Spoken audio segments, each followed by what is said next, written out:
आप देख रहे हैं बीए न्यूज। खबर हमारी, फैसला आपका। इस वक्त की बड़ी खबर। बरेली थाना बारादरी पुलिस ने श्यामगंज फल मंडी पानी की टंकी के पास हुई घटना दिनांक 26 सितंबर के संबंध में पंजीकृत मुकदमों में वांछित 4 अभियुक्तों को गिरफ्तार करने में सफलता प्राप्त की। आरोपियों में शान पुत्र अब्दुल रहमान निवासी मलूकपुर थाना किला, मोहम्मद नदीम पुत्र मोहम्मद फारूक निवासी रोहली टोला थाना बारादरी, रिजवान पुत्र मुर्तजा मियां निवासी हुसैन बाग थाना किला, अमान हुसैन पुत्र मुजफ्फर हुसैन निवासी कैट के पेड़ के पास सैलानी थाना बारादरी को गिरफ्तार किया। 26 सितंबर को श्यामगंज फल मंडी क्षेत्र में हुई घटना के बाद थाना बारादरी पर 2 अलग अलग मुकदमे दर्ज किए गए थे। पुलिस की सक्रियता से सभी 4 अभियुक्तों को गिरफ्तार कर लिया गया है। आगे की विधिक कार्रवाई प्रचलित नियमों के अनुसार की जा रही है।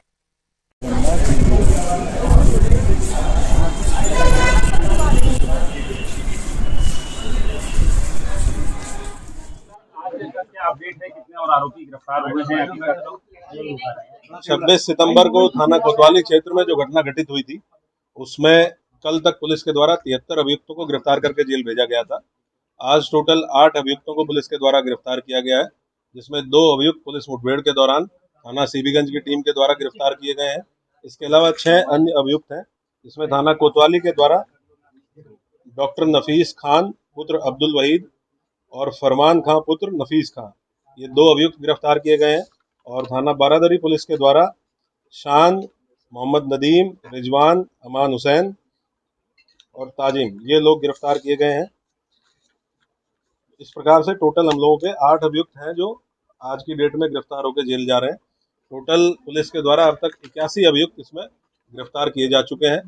हम लोगों की टीमें सीसीटीवी के माध्यम से, ICCC कंट्रोल रूम के जो फुटेजेज उपलब्ध हैं उसके माध्यम से, ड्रोन की जो फुटेजेज उपलब्ध हैं उसके माध्यम से लगातार इस आइडेंटिफिकेशन के लिए लगे हुए हैं कि कौन कौन ऐसे लोग थे जो भीड़ को उकसाने में और भीड़ को एग्रेसिव बनाने में शामिल थे। हम लोगों का मेन फोकस उन लोगों के ऊपर है जिन्होंने इस पूरे प्रोटेस्ट को ऑर्गेनाइज करने में और जो वहाँ पे भीड़ एकत्र हुई उसको एग्रेसिव बनाने में जिनकी अहम भूमिका थी, उसके संबंध में हम लोग इन्वेस्टिगेट कर रहे हैं।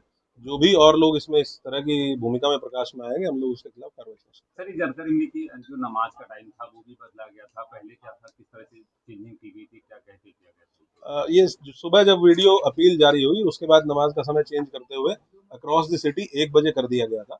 और उसके यही अपील भी अलग अलग व्हाट्सएप ग्रुप्स के माध्यम से की गई थी। 1 बजे के बाद नमाज पढ़ने के बाद लोग 2:30 बजे नौमेला मस्जिद पे इकट्ठा हो और वहाँ से इस्लामिया ग्राउंड कूच किया जाएगा, जो कि अगेन जो मैंने पहले भी बताया आपको कि एक सिंगल पॉइंट था इस्लामिया ग्राउंड, जहाँ पहुँचने के लिए लोगों के द्वारा अपील की गई।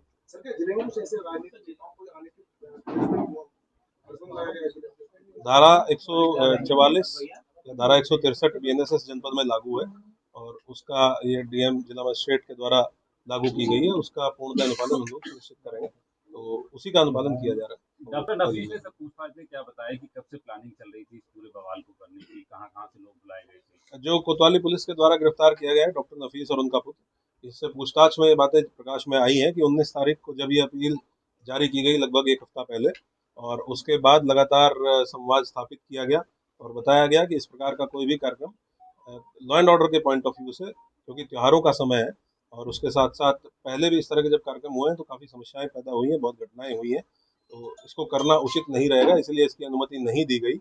और हम लोगों को आशंका थी कि बाहर के भी लोग इसमें पार्टिसिपेट करके और वायलेंस कर सकते हैं।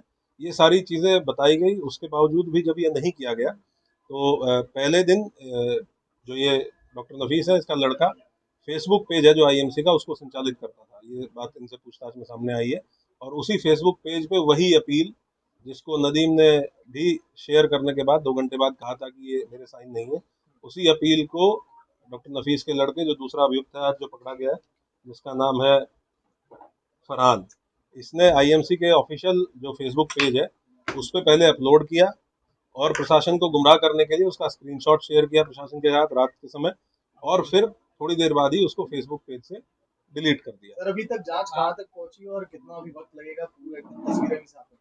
अभी तो समय लगेगा क्योंकि हम लोग अभी इन्वेस्टिगेशन कर रहे हैं और अरेस्टिंग इंश्योर कर रहे हैं। उसके साथ साथ अलग अलग टीमें, उसके साथ साथ जनपद में त्यौहार का समय है तो हम लोग लॉ एंड ऑर्डर ड्यूटीज़ में भी काफ़ी फोर्स हमारी एंगेज है, बाहर से भी काफ़ी फोर्स लगी हुई है। और जैसे जैसे हम लोग डेली बेसिस पे शाम को आपके साथ सारी प्रोग्रेस शेयर करते हैं, जो भी गिरफ्तारियां हुई, पूछताछ में क्या बातें प्रकाश में आई और जो भी नई चीजें प्रकाश में आती हैं उसके बेसिस पे इन्वेस्टिगेशन को आगे बढ़ाएंगे। ये नंबर तो आपको जब इन्वेस्टिगेशन कंप्लीट हो जाएगी तभी दे पाएंगे कितने लोग, लेकिन डेफिनेटली जो अब तक गिरफ्तार हुए हैं, के लोग कितने थे इसमें, बाहर के? अभी तक हम लोगों ने जो आज भी 2 व्यक्ति पुलिस मुठभेड़ में पकड़े गए हैं वो जनपद शाहजहांपुर के रहने वाले थे, जिसमें पूछताछ में पता चला है कि नदीम खान जो जेल गया है, जो जनपद शाहजहांपुर का रहने वाला है, उसके द्वारा इनसे संपर्क स्थापित किया गया था। और बाकी भी हम लोग पता कर रहे हैं, हम लोग सर्विलांस के माध्यम से भी। तो पश्चिम बंगाल और बिहार के कितने लोग हैं? जो लोग जेल गए हैं उसमें से कुछ लोग पश्चिम बंगाल और बिहार के रहने वाले हैं, समझते 3 लोग ऐसे हैं जो अन्य प्रदेशों के रहने वाले हैं। तो हम लोग ये अभी और इसको सर्विलांस के माध्यम से भी तस्दीक कर रहे हैं कि कौन कौन लोग थे। ये भी देखना इंपॉर्टेंट है कि जो लोग वहाँ के रहने वाले हैं वो यहाँ कितने समय से थे, तो हम लोग उस पर भी इन्वेस्टिगेशन कर रहे हैं कि क्या ये कुछ समय पहले आए थे या लंबे समय से यहाँ थे। जैसी चीजें क्लियर होंगी हम लोग शेयर करेंगे।